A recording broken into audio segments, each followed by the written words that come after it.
Welcome back. It was a crime which pushed everything else off the front pages. 3 men, all known criminals, found shot dead in the Essex countryside. It was a cold-blooded, professional killing. The victims had many enemies, but which one wanted them executed?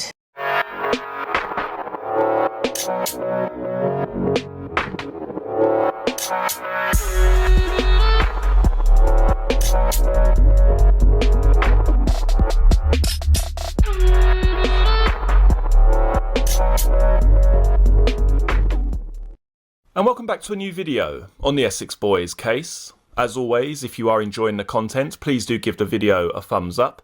And if you're interested in the Essex Boys case, or simply true crime in general, don't forget to hit the subscribe button below. And in this video, we're going to take a look at an allegation put forward by Michael Steele, one of the men who was ultimately convicted of the murders of Patrick Tate, Tony Tucker and Craig Rolfe, concerning what exactly was found on the body of Pat Tate on the 7th of December 1995.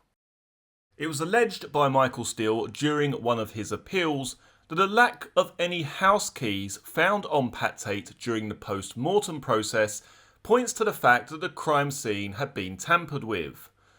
Firstly, let's start with this appeal document, and then after I've finished reading, I'll share my own thoughts and theories. Section 83. Mr. Steele submits that it is a, quote, cause for much speculation, end quote, that no house keys were discovered on Mr. Tate's person at post-mortem.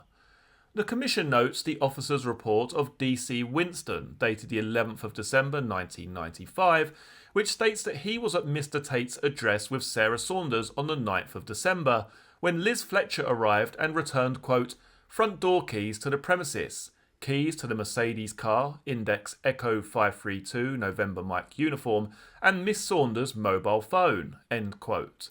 The Commission also notes that Sarah Saunders described this event in her police interview.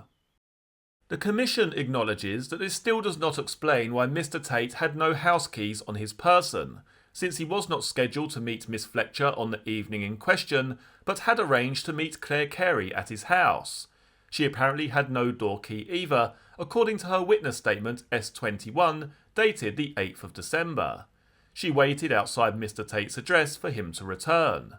In addition, it could be presumed that Mr. Tate had house keys in his possession when he left the house and locked up the premises, leaving a note for Miss Carey.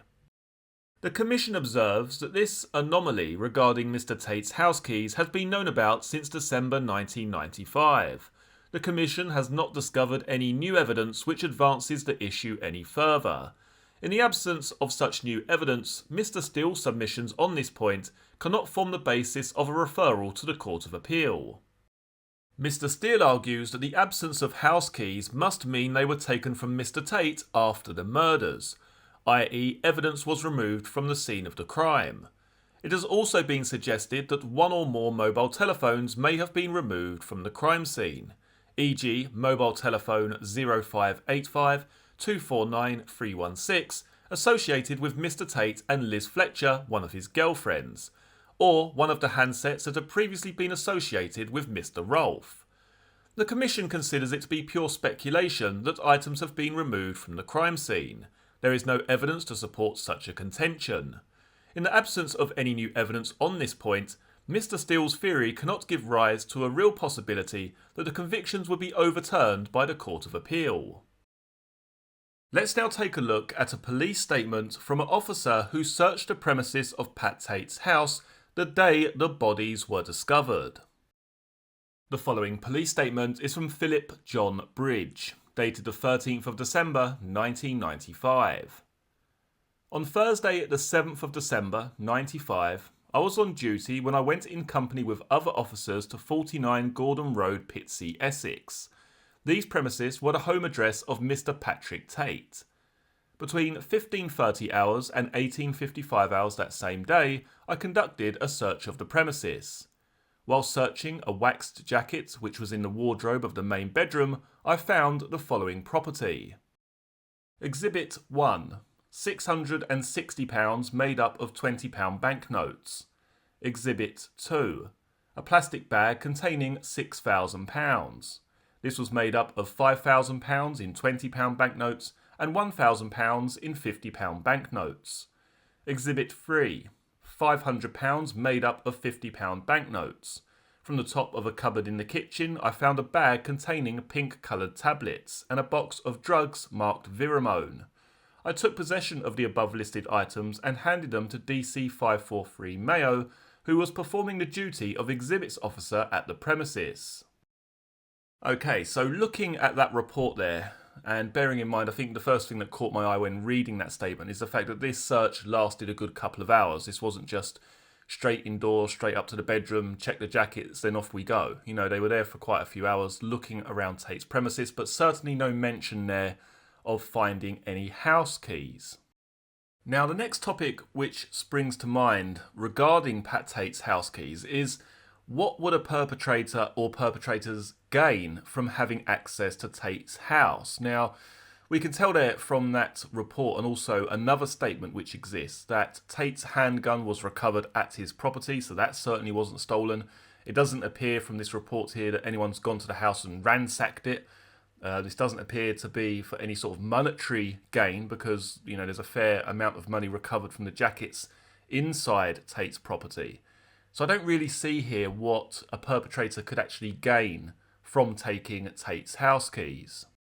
What I do find a little bit more puzzling, however, is simply that, the fact that we don't have any house keys found on Pat Tate. Now, Liz Fletcher, his girlfriend, now he wasn't meeting her that evening. She had a set of house keys which were later returned. I don't really know why the CCRC put this little point in. It's a bit weird.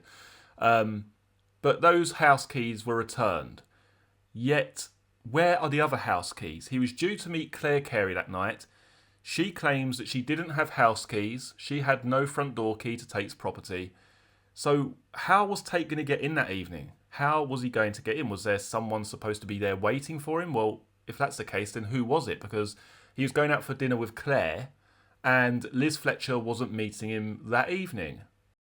Now, your first thought may be that Liz Fletcher was going to return, as I say, at some point during the evening of December the 6th. Maybe she was planning on staying there that night. Did Pat have some sort of arrangement with her for her to be there to let him in? Well, that doesn't really seem possible according to her police statement. She claims that she wasn't planning on seeing Pat at any point during the evening of December the 6th. Yes, she had house keys, but she stayed elsewhere that night. So then what are the other possibilities? Could it have been that Pat Tate knew he couldn't find his set of house keys, he left the door open, he went out without locking it? Well, that doesn't even seem possible either, because Claire Carey turned up at Pat's house.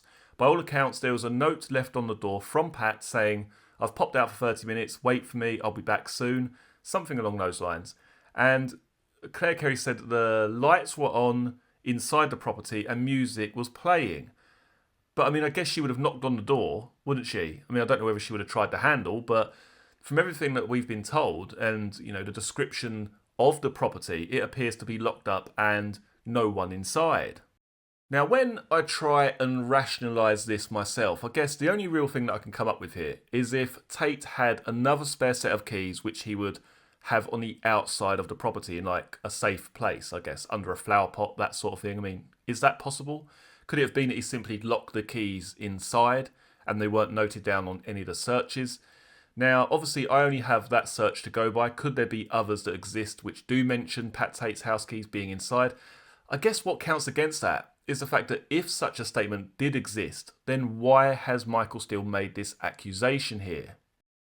Anyway, certainly an interesting topic. Do leave your own thoughts and theories regarding the house keys in the comments section below. As always, many thanks for joining me for today's video. I look forward to seeing you all again for the next one. Take care. Cheers.